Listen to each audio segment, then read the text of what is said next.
In 1943, the Italian government signed an armistice with the Allied powers in World War II, and the Kingdom of Italy switched sides as they declared war against the Axis. Most people know all about how the Italians then faced a civil war between the Kingdom of Italy in the south and Mussolini's fascist Italian Social Republic in the north. However, Italy had concessions in China since the end of the Boxer Rebellion in 1900, and had kept these concessions through World War II, and when the Japanese had begun their conquest of China, and Italy then eventually switched sides, these Italian concessions met the eyes of the Japanese. The Italian Far East garrisons had previously been unaffected by the war in Europe and in the Pacific, yet throughout the early years of World War II, the Japanese had defeated other colonial outposts in China, such as Britain in Hong Kong and the French concessions in Shanghai. But despite being allied with Italy in 1941 and 42, the Japanese were unhappy with the fact that there was an Italian presence in China, mostly because the Japanese just wanted to massacre everyone. Anyway, small Italian naval assets were in Shanghai, where Italy had a steamboat and a gunboat. Meanwhile, Tianjin had 2 gunboats of the Royal Italian Navy. When the British had begun a campaign that was crushing the Italian forces in East Africa, 3 Italian naval vessels had been sent from Eritrea to go to Japan, but only one would be sunk on the way there while the other 2 arrived safely.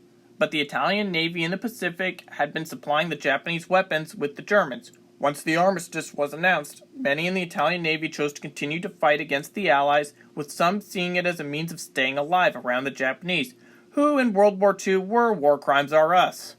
However, there were also those who remained loyal to the Kingdom of Italy, where 3 ships were scuttled by their crews in Shanghai as a way of preventing their boats from falling into Japanese hands. The crews, however, were all brutally treated in Japanese POW camps, just like all other Allied POWs. Additionally, the Japanese would take over 3 Italian submarines, and although these crews had stated they want to keep fighting against the Allies, they too were sent to brutal POW camps. However, these submariners would be freed when the Japanese handed their submarines over to the Germans at the German ports in Malaya, where the Italian sailors went back aboard their ships, one of which made a dash to South Africa to surrender. Meanwhile, one Italian submarine under Japanese control would end up shooting down the last recorded bomber loss of World War II.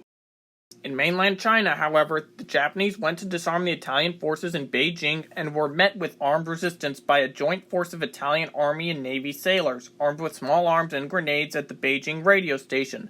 The Japanese had around 1,000 men, artillery, and 15 light tanks against the Italians, who were outnumbered by 10-to-1 odds. Despite these odds, the Italians resisted multiple banzai attacks for 24 hours before destroying the radio equipment and all secret documents to prevent them from falling into Japanese hands. However, strangely, after the battle, many Italians chose to remain loyal to the Axis. Anyway, Japan now realized that disarming the Italians wasn't going to be a cakewalk, and at Tianjin, now referred to as Tianjin, saw the Italians barricade themselves with 600 sailors and soldiers who were better equipped than their counterparts at Beijing, and had 4 artillery guns and 4 armored cars. However, the Japanese had 6,000 troops, light armored vehicles, artillery which were positioned to bombard the city, and the Japanese also had air support. The Italian officers initially refused to contemplate surrender, however they chose to spare the civilians of unnecessary suffering after having been bombarded by the Japanese, who were then reinforced by additional troops.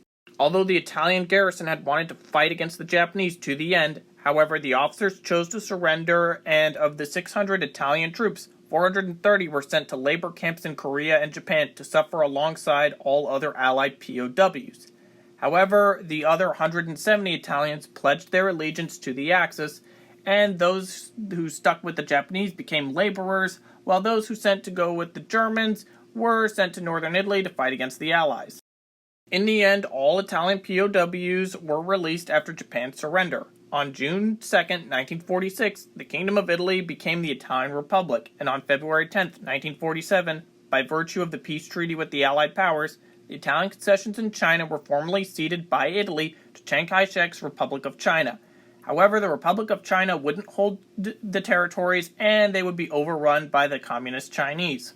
Did you know about the Italians who fought against the Japanese in the Pacific theater of World War II? Is there anything that I left out or should have talked more on? Write in the comments, and thank you for watching.